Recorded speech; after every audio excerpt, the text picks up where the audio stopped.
Beautiful. We are back. And of course, we did promise you that we have a very captivating conversation today. We don't talk about this enough. Money personalities, money identity, just being self-aware of what your money personality is or how you handle money. That's what we're going to be talking about today. We have Lucy, who is with us already in studio, and I'm looking forward to this conversation. She's an amazing woman. I mean, when we talk about finances, business, transformation, whatever it is, she is amazing at it. And she has also written several books. We will be talking about that later on. But our focus of the day today is all about money personalities, just to be able to understand our identity and be self-aware so that we know how to handle money, how to steward this wonderful resource that God has given us. So you can communicate with us. The number is 0708 222 And we did ask a question earlier on, do you know your money personality? What is it and how do you handle it with that awareness? And of course, we are live on YouTube and also on Facebook. That means you can follow through and also comment on the comment section just to let us know that you tune in and that you are being blessed by our conversation. So without much further ado, allow me to welcome my guest, Lucy Munga. How are you? Thank you so much. I'm very fine. Yes. Yes, and thanks for the invite. You're most welcome. You are most welcome. And it's such a joy to have you. And I think, most of the time when we talk about money matters, we usually have men dominate this space. A big chunk of our guests are usually men. So every time we get a lady, a woman who is also helping people when it comes to money and handling money, financial fitness, getting into financial freedom, I think we take it up because over time, people have believed that as women, when it comes to money, they are all sort of stereotypes. But let us begin by just understanding you and what you do. So maybe just give a brief introduction to our viewers. Okay, thank you so much. Lucy Munga, and I spent many years in the corporate world. Yeah. Doing a lot of business consulting. And then 2 years ago, left employment, and I'm now the MD and CEO and founder of Amara Capital Limited, where I support business startups or those people who want to start a business to actually get the right business that they can start. So I just do handhold them, and so that they can actually launch the business, they can price the services or products that they have, they want to sell, and then they can actually go out there confidently. Because one thing I realized is that a lot of people, once they are used to a paycheck, they don't know what to do if they stepped out of that paycheck. Or a lot of people who are supported by maybe parents or maybe whoever is supporting them, they don't know how to do these things when they're on their own. So mine is to just handhold them to ensure that they can launch a business and they can actually be able to make money out there. And for those who have also started, some of them feel they are stagnated. Some of them are just crying. They're wondering, why isn't my business peaking and everything? I'm able now to help them actually be able to come out clearly to be able to sell what they have. Right. Yeah, and be able to actually make the money. So mine is just to empower people to be able to be independent and support themselves financially. That's really good. Yeah. And I think one of the topics you gave me was about self-awareness, money identity. And I really loved that in particular because I feel like it's the beginning, even before we start thinking about financial stability, how do I go about my saving habits, my budgeting, all that. I feel like that personality, just being self-aware, is where it all begins. So talk to us about what it means. What does it mean to be self-aware of your money identity? Being self-aware what I usually tell people to do is, how does it feel when you hear the word money? Does it feel like it's scary? Does it feel like it's overwhelming? Does it feel like there's no money or there's too much money or there's no money at all? So that feeling itself, right, is what makes you understand whether your awareness about money makes you comfortable or scared, or gives you a certain feeling. So self-awareness about money is about the feeling you get when you come across money or when you hear about money or when you hold money. What does that feel like? Do you feel like just holding it, or do you feel like sharing it with people because to you are comfortable? There's abundance in your mind, of money so you can share and still more will come? Or do you feel there's so little money so when you get money you just hold it and you can't share with anybody because you know tomorrow there might be no money Yes. or tomorrow there might be war, so you need a lot of money to yourself.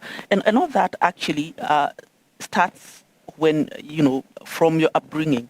Yeah. There are a lot of people actually in African world, I don't know about the Europe and other places, whereby your parents maybe when you are growing up, they told you, we don't have enough money. We can't even pay your school fees. I can't buy you that pair of shoes. Try and stay with it for 3 terms or for the next 2 years because we don't have money. So that is kind of wired in our minds as we grow up. But you can unwire it, you can remove it and actually learn that there's abundance. Because again, money likes a place where it flows. It flows. Yeah? When you start hoarding, it's when it also starts resisting you because it's also feeling uncomfortable. Money is actually a person.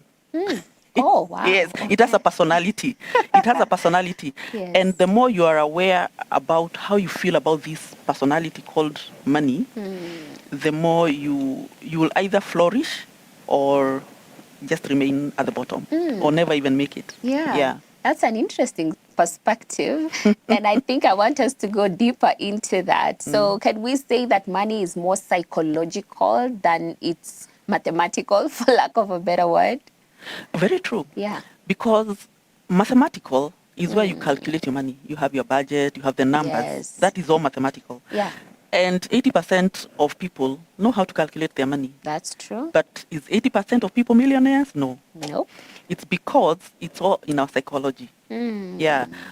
As you calculate that money, again, as I said, how does it make you feel? Right? Do you feel like this money will disappear from me anytime? And so you don't even want to invest it and even get it to multiply itself, get it to work for you. I remember another day, because I do also support people in deciding where they can invest their money better, instead of just putting in a savings account in a bank, which perhaps doesn't have that much interest. I do support people in making informed decisions on where they can invest it. And somebody said, no, I can't invest there. The rates are too high. It can get lost. Literally, yes. And I was like, okay. Sometimes it's important to actually do some due diligence and find and make your own informed decisions and even get support in making those decisions and how to make money work for you. So if your psychology tells you money will be stolen, then again, you'll never multiply that money. Remember, I always advise people, multiply your money, don't add. Yeah, adding is a slow growth. But if you multiply, it actually grows faster. And when you grow older, if let's say you're employed right now, when you grow older, you're in the 60s, 70s, that money will work for you because you'll have multiplied it over time. So our psychology, yes, it's either our limiting beliefs or our beliefs are actually expanding us, helping us expand and grow our money. Yeah. And would you say that maybe someone's upbringing may influence their money personality?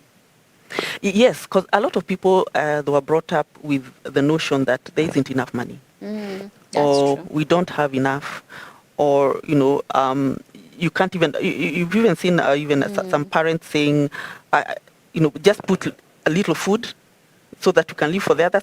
We only cook this little, yeah. We don't cook more, yeah. And sometimes you can't invite your visitors or your friends when you're growing up, your neighbors, when you're kids, because you only have little money. So in your mindset, you're actually limiting yourself. Yeah. And that upbringing, starts that notion of limited resources. And that is, sometimes we don't unlearn that. Yeah. And you must unlearn that somewhere along the way for you to be able to live in abundance. So yes, our bringing has a lot of influence in how we think about money. Yes. Wow. But you must unlearn that, because a lot of people definitely were brought up that way. Yeah. Somewhere along the way, you must unlearn it and get out of it and build your own view and your own vision and build yourself to grow. To grow when money is concerned. But then money is very friendly. It's just that we don't know how to be friends with it and how to welcome it when it arrives. Sometimes you find that if you are used to a certain amount of income, and then one day you get a lot of it. Let's say you win a lottery. Yeah. After 2-3 years, you find people have gone back to zero. Why? They were not used to that big number, the figure that they won. Yeah. They're only used to not having. And that is where they overspend it, they misuse it, they throw it away, and they're back to where they were. That's true. Yeah. Yeah. So it's important actually to unlearn that psychology or whatever we grew up with and embrace the friend called money. Yeah. I think I really love it because a big percentage, as you have said, especially African homes, Yeah. you know, you grow up knowing that money is never enough. Yes. You have to budget, lazima ufinyilie. You Yes. have to, because this money is not here, it will go the next minute. Let's talk about unlearning that, because I think most people are there.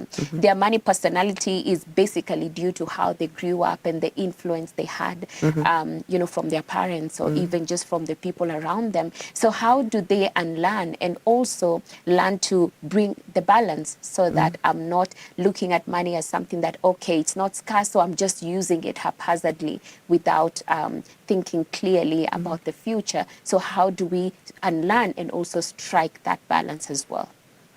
Yes, to unlearn that, first, do an audit of where you are right now. Okay. This is where I am. This is what I think about money. These are the friends I have. This is the community I live in. Then think about, where do I want to be in 10 years? Do I really want to be in this environment? Do I really want to continue with this kind of income? And even the thinking process of money, because the 5 people that you surround yourself with, you kind of share your thought process when it comes to many things in life, including money. So am I comfortable in this level? If I'm not comfortable, and I want in 10 years to be in a certain place, then I have to change my environment in one way or another. I need to start looking for those people or those friends who can support me in my thought process. Maybe I'm looking for a coach or a mentor, or even a different environment where people think better, where people are earning better than me. Yeah, so that I can learn from them. So maybe you just start with one person, a mentor, then a friend who is doing better than you. And without being jealous, that person may actually help you walk through the process of unlearning what you know now and learning better ways of doing things, and even exposing you, right? And in fact, this also happens to us as parents. What exposure are we giving our children? Are we just surrounding them, okay, just because the estate where you live or the compound or where you live in your neighborhood, the average earning power is of this much? Is that the only place that you can actually socialize your children? Or can you socialize them in another environment, maybe even once a year, for them to see better things? Because again, they are also writing in their mind whether things can be better or all we have is all we have, and there's no other world that they know. Exposing those children also to other areas, other places where there's abundance, or like taking them for a dinner, maybe in a hotel, a posh hotel, if they have never been, just even if it's once a year, they start to see that life can be better, right? So by seeing better things, by socializing with the right people, by getting a mentor or a coach, by actually asking even questions, by reading books. YouTube is full of information. Search for what you're doing or you want. Start learning on your own. There's a lot of information in social media as well.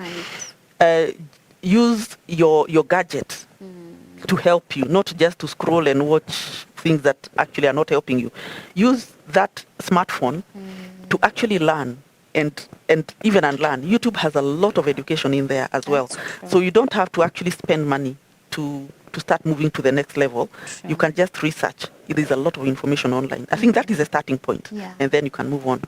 That's amazing. And I'm also now thinking of training up a child in the way he should go or she should go, because I believe that some of these things can be avoided with grown-ups having certain personalities or how they handle money because of how they grew up. So how then do we nurture this? And I think you've mentioned one of those ways, but I would want you to go deeper into how you can train up a child in a way that they know the right way to handle money.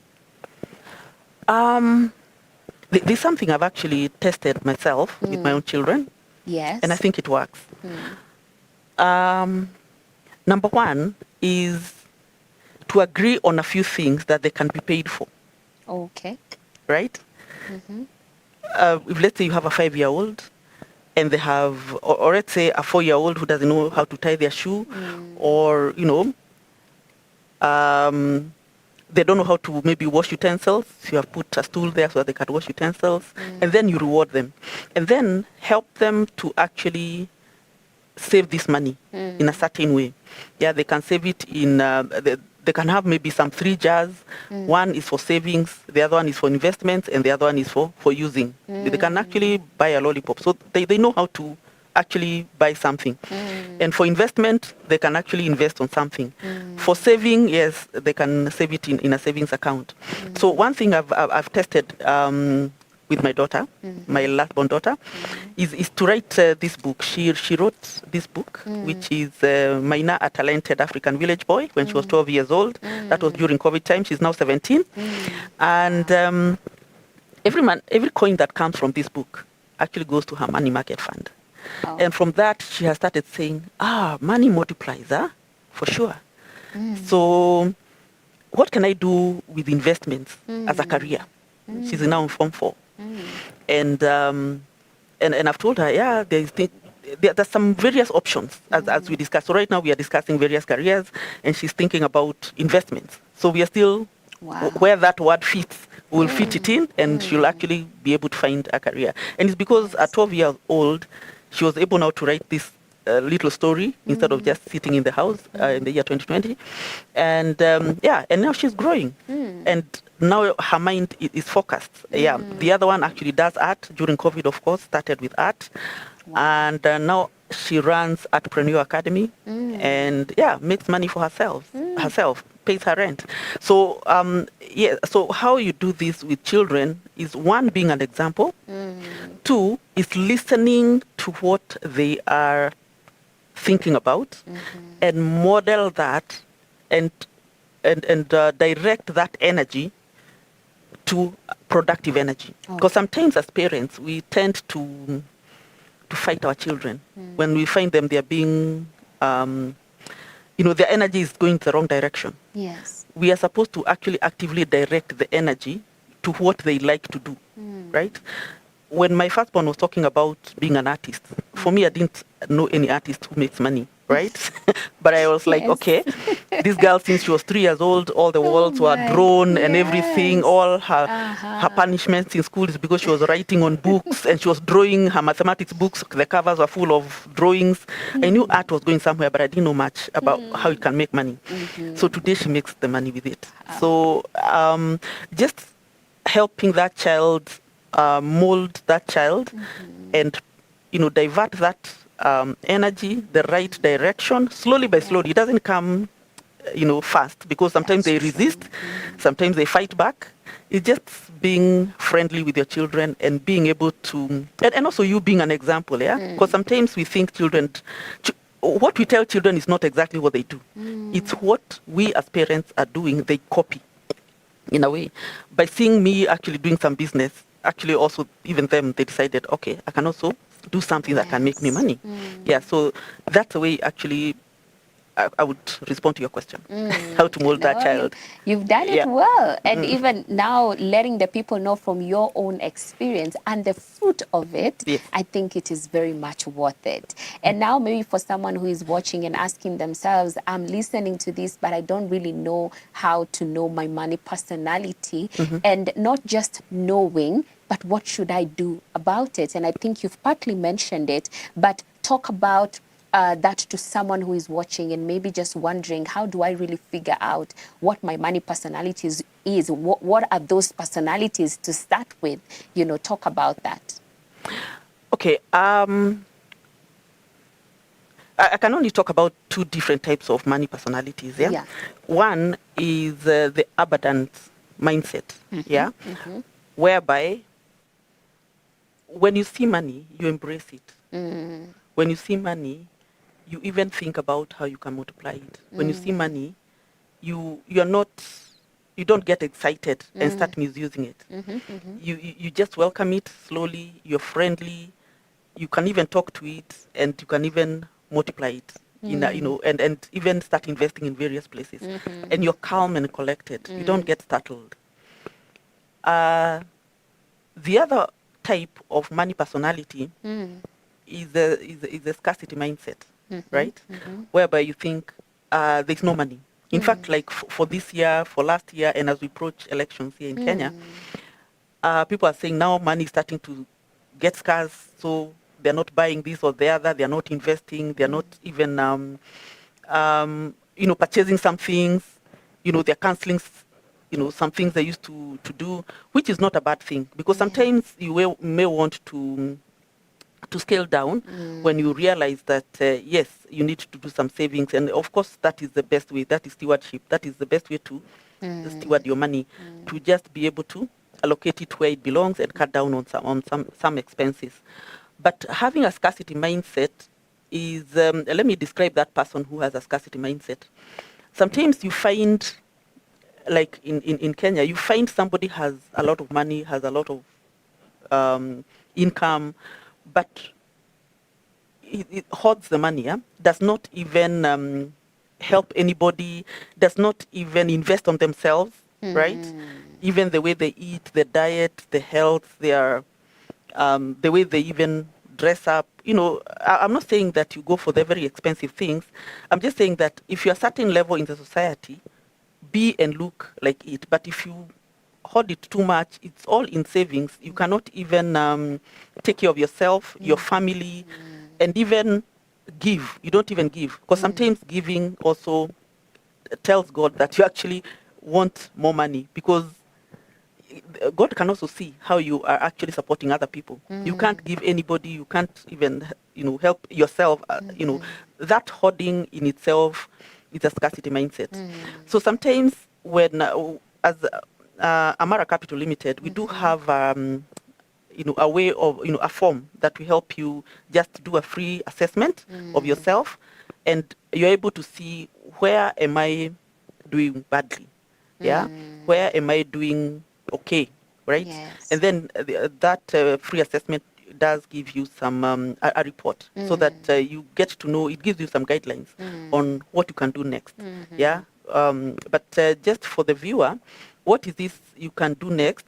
I think you need to pick a piece of paper and write down, how much do I receive maybe on a monthly basis? Assess yourself in the last 3 to 6 months. How much have I been receiving? How have I been using my money?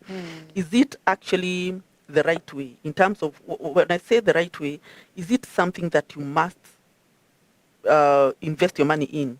Are you buying too much consumables? Or are you investing in a bank? Or are you actually investing in your own skills? Or are you investing in your children's skills, right? Things that are useful. Or how much percentage are you misusing? Or are you just, in Africa, we do support our relatives. Are you supporting a bit too much, even to a 50% of your income? Because I think that is on the higher side. I think it's good to actually come up with a budget, yeah?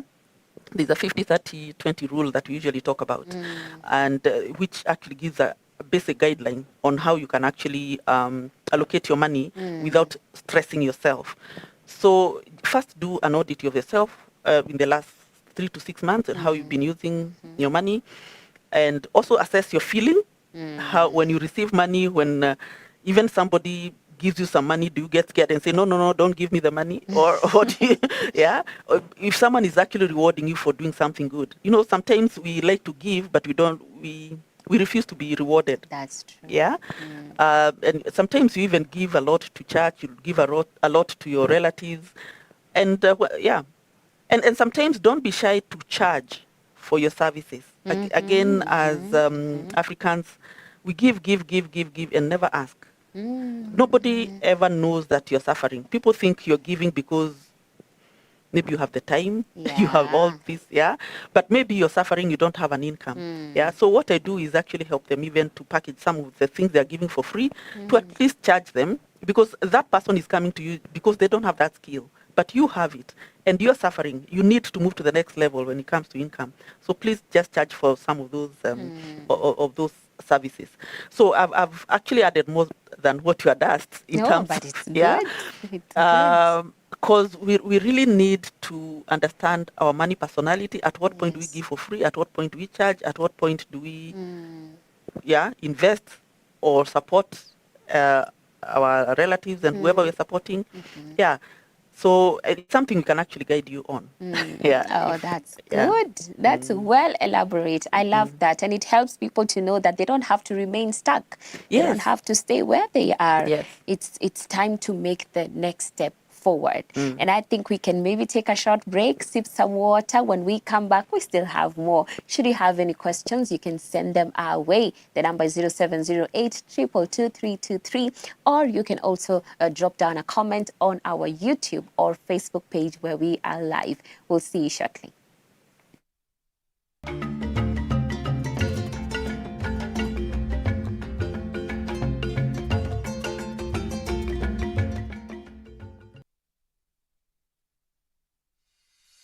Hi, my name is Sharon Aitore Wangenya. Thank you so much for being one of our viewers. We truly honor you and appreciate you. We'd love to know how you're receiving us, how your reception is in terms of the quality of the video and the audio as well. So please scan this QR code and give us your feedback. Thank you and God bless you.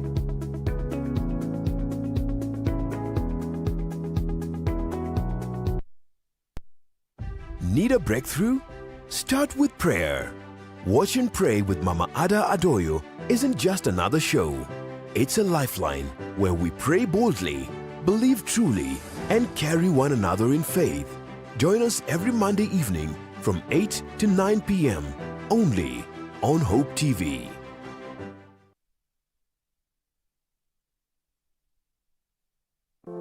There's a world out there searching for hope, and you can help bring it home.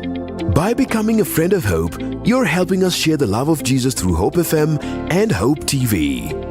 With a donation of any amount, join hands with us to bring hope and point souls to the transforming power of Jesus Christ. Become a friend of Hope today by making your donation through the M-Pesa paybill number 933933, account FOH.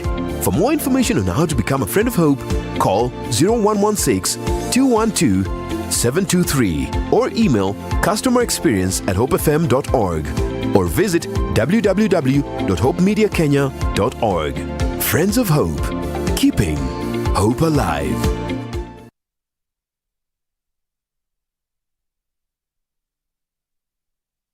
Get inspirational and spiritual nourishment to grow your faith. These people honor me with their lips, but their hearts are far from me.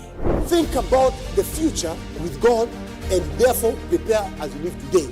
There is now no Jew, Gentile, no male, no female. We can never be divided on tribal lines. There's nothing as bad when pride enters the congregation of believers. Sit-up specials, Monday to Friday at 3 p.m. only on Hope TV.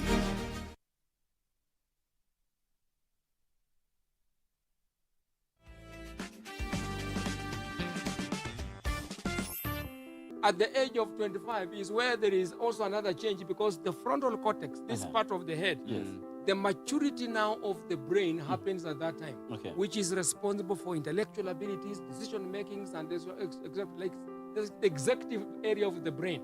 Again, it comes with other challenges. Now that I am who I am, you withdraw further from people.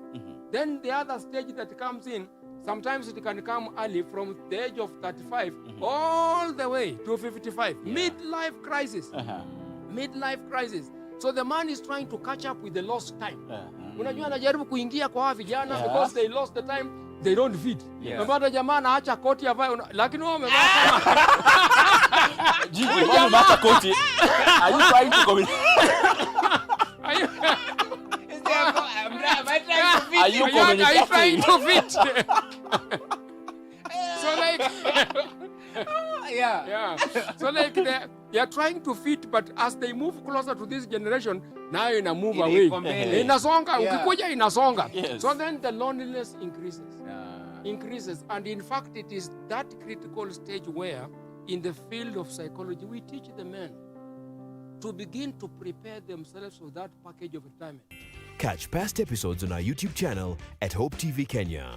Men on Record, every Friday at 7 p.m. Get ready for an unforgettable worship experience.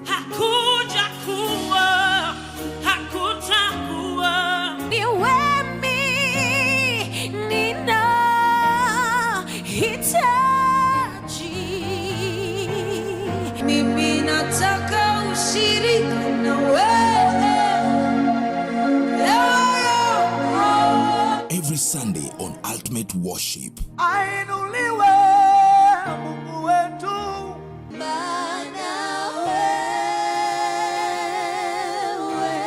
Where we bring you live music, powerful praise, and anointed gospel ministers and bands.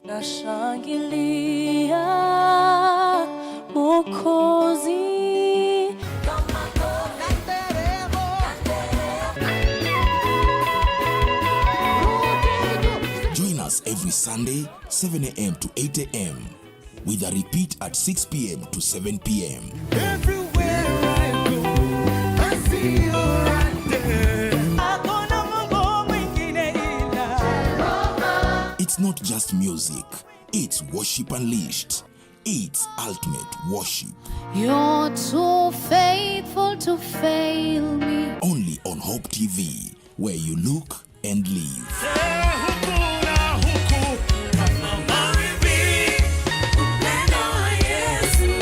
Are you ready now?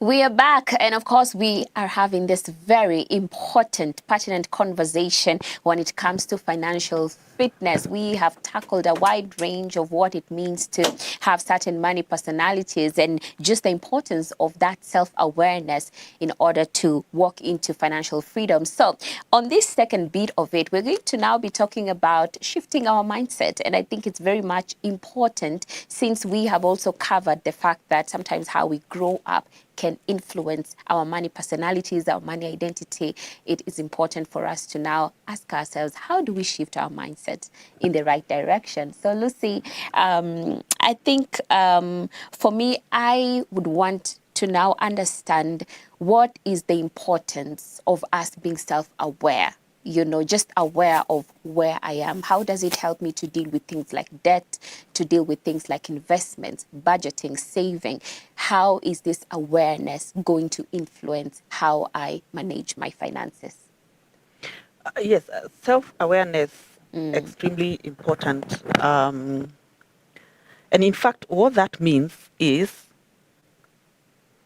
understanding your mindset. When it comes to how you interpret money to be. Because your self-worth cannot exceed your net worth. Okay. Right? There are so many of us, financial advisors who keep saying about your net worth, right? And if let's say you want to be at a certain level in life, and you want to build your finances so that you can be of a certain net worth in a certain, when you reach a certain age, then you really need to understand yourself right now, understand your trajectory in life, and understand where you are heading to, so that you can assess the gaps that you have and look for ways to bridge the gap. What is the gap? The gap could be a skill that you need so that you're able now to improve your self-worth, right? And so that you can match that net worth that you're looking for in future. And that doesn't come in isolation. It comes by understanding yourself and your capacity and your capabilities, your doing a SWOT analysis on yourself. What are your strengths? What are your weaknesses and opportunities that are actually looking at you, and maybe you could grab them, but maybe you don't have a capacity to do that. So by assessing yourself and understanding yourself, yeah, you're able now to understand how can I actually take advantage of these opportunities, and what help do I need, and who can actually help me to walk to the next level that I want to get into. Yes, so that's why self-awareness is pretty important. Yes. Without knowing self, you'll just actually be with people, with a crowd, going with the current, not knowing that, all those people are all managing their lives. And one day you'll find yourself left behind and you're wondering, oops, all these were my age mates. But they're at this level, me, I'm right here behind. Why? Because you are not working on yourself.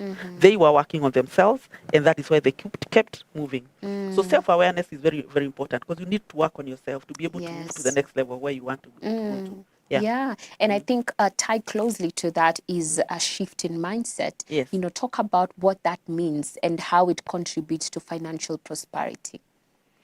Yes. Your mindset actually determines 100% on whether you prosper or not. Yes. It is actually not the cash that you're receiving or the money that is available for you. It's actually how you've positioned your mind to accept and to build your future. Yes. Yeah. To ensure that you're more successful. So sometimes your mindset is money is for the rich. So what does that tell your mind? You are not one of the rich, and you cannot fit in that category of the rich people. Right? But if you tell yourself that I can actually one day be one of the rich people, you have actually opened your mindset to receive, so that you can now start walking the journey towards that direction. Yeah. Or if you say money is the root of all evil, yeah, and therefore you give away even what you have. Yeah, I understand there's some people who even give away everything and then go and live in groups in some houses so that they can only receive just some little food from whoever is they are giving the money to. Yeah, because they have decided money is root of all evil. But if you read the Bible properly, you will see that it's the love of money that is the root of all evil. It's not money itself. It's the excessive love that you don't even think about anything else other than that money. It's like you're worshiping the money. Yes. That is the problem. So money is actually a friend, and actually if you actually embrace money as a friend, change your mindset and know that you're limitless. Yes. And you can grow to any level. We have seen people come from poor backgrounds and become MDs and even build wealth that is unimaginable. That's true. And it's because of their mindset. It's the mindset that actually drove them to that level. Yeah. Wow. Well, others That's got really stuck. good. Yes. Yeah. Mindset is everything. It's true. That's really powerful. And maybe for someone who could be watching us today and they're thinking to themselves, I want to do better. With everything that I know, with everything that you have presented, they feel like I want to do better. So where can they begin? Where can they start when it comes to self-awareness and the steps they need to take towards that financial prosperity? Where can they start? Start with what you have. Start with what you have. Number one, you have a smartphone. Majority of people do. You have maybe somebody, an uncle, an auntie, who is maybe doing well and doesn't mind sharing information. Yeah, just try and ask some questions. Yeah, with that smartphone I talked about in the previous question, you can actually go to YouTube and search and start listening to people speaking about various things. Yeah, but of course the first thing is doing a self-audit. What is this I want to learn? Even when I go to my uncle, when I go to my my auntie, what is this I want to know? So that you can go there with a direct question. Yes, I'm here, maybe I'm in high school and I would like to be a pilot, for example. There's a gap in between your high school position right now and being a pilot. Where does that, what is the journey? Yeah, or is that even the best direction? Right? Or if, let's say, another example, you already have a business, you started a business and you're not making it. When you're doing a self-audit, first of all, are you doing a business that you love to do? Because sometimes when you align the business you're doing with God's purpose, sometimes even money flows without knowing. You get invited to places to speak about, that particular purpose. You find yourself even sharing thoughts, people looking for you just so that you can share that information. So sometimes you could be in a business that you're not properly aligned with purpose, with your purpose on earth. So if that is not the case, maybe you may need some coaching, some mentorships, so to be able to realign yourself and and grow. So where to start is a self-assessment. Number 2 is to talk to somebody who is close to you. Number 3 is use the gadget that you have to do some research. What is it you want to know? And then number 4 is sit down and do some goal setting. I usually in Amara Capital, we have Wealth Master goal setting, which we do at the beginning of the first quarter of the year. Actually, we are just almost finishing the second session. And we do help you come up with a vision of who you are in relation to money and what goals you want to achieve in the next 5 years. It's more of a vision board, but it's more of prosperity based, right? And then you grow yourself to that level over a number of years. And because we have a community, we call it a GNE community, Global Network of Entrepreneurs. And in that community, we meet every Monday evening on Zoom. And what we do is just go through the books that we have on purpose to profit and also on the money made simple, so that you can actually start now assessing yourself every Monday. Are we on track? Are we not on track? Good, yeah. With money, with business, and yes. And if you do that, if you're doing that every Monday for 52 weeks, or let's say 50 weeks, because some of them we may not do, what that means is that 1 year you have really grown. That's number 1. Number 2, you have a community that you can actually share ideas. You hear how others are solving their problems. And number 3, you're also you're starting now to shift your mindset and to grow differently and learn new things. So that way, then you start moving to the direction you want to. Yeah, that's really good. I mean, what I'm hearing is that it requires work. I mean, it's not a passive thing. No. I have to be actively pursuing the goals and the targets that I have when it comes to money. And maybe let's also talk about some of the myths and misconceptions about money. Is there one belief that maybe you have seen in the field that you're in that you feel like people need to switch from or change from? Yes, I majorly work with employees who want to leave employment or who are just about to retire. Yeah. And one thing I have seen is the fear of stepping out. Wow. Yeah, because they are so used on a certain date of the month. Money is coming. They can go to an ATM or they can actually get some money into their M-Pesa from their bank account. And when you leave employment, definitely, there's nothing like that, right? Yeah. At the end of the month, you may not have anything. So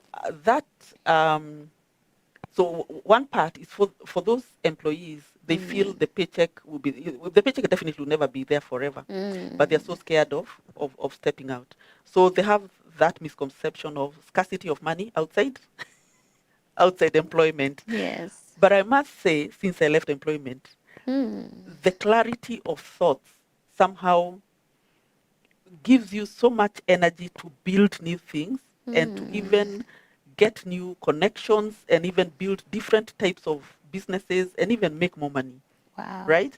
Which is something, even me, I had that fear for sure, because I worked for quite some decades, a few decades, right? Yes. I also had that fear. So that is number 1. Number 2, another misconception about money is that the scarcity of money or that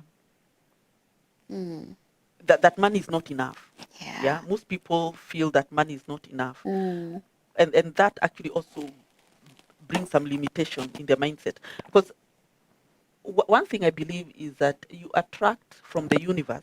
Yeah. What your mind is actually repeating in itself on a daily basis. If I'm repeating in myself that there's no money, for sure there will be no money. There will be no money. But if you look at people in sales jobs, sales and marketing, those are people who really spend. But for some reason, they still have money. Why? Because to them, money is there. I can still buy you a drink today, but tomorrow I'll be able to find somebody and sell something too, and I'll replace that money or even get more. And because that money flows, remember I said money has to flow. If it doesn't flow, it will avoid you. Also, it doesn't like getting stuck. Money needs to flow. So so that's another one. The other one is I had talked about it. Money is the root of all evil, so you keep avoiding it because you don't want too much money. And no, ask God to help you utilize the money in the right way. In fact, just be praying about your money, the money that you have, the money that is coming, because you must have that mindset of money that is coming. True. So that you're able to invest it, you're able to utilize it, you're able to help the right people with it, and you don't, just for God to guide you and guide your mind, right? And the other one is about, I had also talked about that one, is about money is for the rich. That means you're not seeing yourself in that position. So there are so many other, limitations people have in their mindset, which they need to overcome actually. And it requires some exercises. It requires also for you to join those kind of communities I'm talking about, where people speak about money as friends, not something to labor for, not an enemy, not somebody out there. No, money is a friend, and just welcome it and be with the right people who are calm and collected, and how they utilize their money is more efficient, effective, and they glorify God with it. That's amazing. I see time is far much spent, but maybe what would be your final parting shot, with regard to everything that we have talked about today, and maybe even from your own experience, what has that self-awareness helped you to achieve, so far? Okay, with self-awareness with money, how it has helped me is just to live a comfortable life, a life that blesses God, definitely, and a life that can be emulated by the young. Because I do observe my nieces and nephews, and this Auntie Mumbi, they call me Auntie Mumbi, and and I just love the way they come close, they ask questions, they ask for guidance, without me even pushing them. And even their parents asking me, please, can you help me with so and so? And I'm like, I feel so honored. It's Wow. So long as you're self-aware, people will be able to observe you, and they will actually be able to come to you for guidance, for ideas, and for everything. And that also tells you you're living in your purpose. You're actually here on earth, and you're actually aligned with your purpose. And it's because even the universe is also welcoming it, and is feeling more comfortable with it, and with you holding that particular thing. The other thing I've also observed is that there are people who will definitely be jealous of you, who will be wondering, why has God given you this? Why not them? And they might even come to fight you, to sabotage you, to pull you down. Just be very careful. Because those people are there, and they will always be there. Sometimes they're very close to you. Just pray and ask God just for guidance on how to handle such people, because some of them are pretty close. They could even be in your family. That's true. Just ask God, how do I handle this situation? Because I didn't actually ask for it. For me, you blessed me with all these things. Let me just do the right thing. And some of them, sometimes they convert to be your biggest supporters, because when somebody's jealous of you and they're talking about it, they're kind of even helping you build build your business and build your brand out there. It doesn't matter whether they're saying a positive thing or a negative thing, but the fact that they're throwing your word out there, let them keep going, right? Because even some people they're telling about you may also have a question mark, and they may even look for you just to understand more about you. And because that's another item I want to bring in, if you're not visible online, right? You're not on TikTok, you're not on Facebook, you're not on LinkedIn, you're not on Instagram. then those people being told the stories will not be able to find you, because the first thing people do is to search for you. That's true. Right? So what I've learned is that be visible, continue building your brand online. And what I mean by building your brand, keep telling your story. Whether it's a good story, bad story, because that's the only way people start understanding this is the personality of that person I'm being told about. And when they're coming to you, even when they're asking the questions, because they have had either positive or negative stories about you, at least they have a baseline. They had seen you online, either giving a talk, or you have written a book, or you are talking, about a certain subject matter, so they can tell where you're inclined to and what you're actually working on. Yes. Yeah. So one thing I'd ask people to do is, even if you don't have a job, even if you're employed, start talking about a certain topic, because that gives people a perspective of who you are. Yeah. Right? So even if you left employment, people start seeing, for the last 5 years, you have been speaking about this subject. Yeah, maybe you're not even being paid for, but you're just speaking about a certain subject that you're passionate about. Just keep talking about it, because that's the way you build your brand. Because people are good at building your brand because there's a gap there. Yeah, because you're not talking, you're not saying anything, so they can actually bring out a certain perception about you, which is not you at all. It's just because you don't actually get out of your small cocoon and show people who you are. With the internet, with the social media, please, it's so important. It is. To keep talking about something, because you could talk about something maybe for 3 years, and then you learn about something else, and you divert to that new thing that you've actually found out. But just start with what you have. Yeah, what you think can help people. Yeah, so that is what I can actually ask people to do. Yeah, that's really powerful and a good way to end our conversation of the day. But let the people know how they can also get to you, and especially on social media, so they can get a hold of your books and everything else that you do. Oh yes, I'll start with the books. I have these books here. There is From Employment to a Side Hustle to a Business Empire. Where are you stuck? This is mainly for those people who want to leave employment, who want to start a business. They can just buy this book. It's 1,500 shillings, not very expensive. And they start understanding how is it to start a business. Those who have started a business, it's also extremely good, because it teaches you even how to price, how to to package your services and products and so on. The Purpose to Profit is actually, I recommend this to Bible studies. Because it's actually a workbook, and it has 40 lessons on how you can build a scripture-based business, right? Because we must actually build wealth in a godly way. If you don't do that, definitely somehow it can come to an end, right? Yeah. So I recommend this to people for discussions. We actually use some of these books to in our GNE community. Okay. This is Money Made Simple. Yes. Money Made Simple is personal financial management. It's also 40 Bible-based lessons for managing your money, budgeting, and everything. It's also a workbook. It has places even to write your notes and everything. It has all those 40 lessons. Again, if you're a group. And this one definitely is the one my daughter wrote in when she was 12. It's for your kids who are 7 years up to 12 years. Okay. Right? And where to find these books is lucymunga.com/books.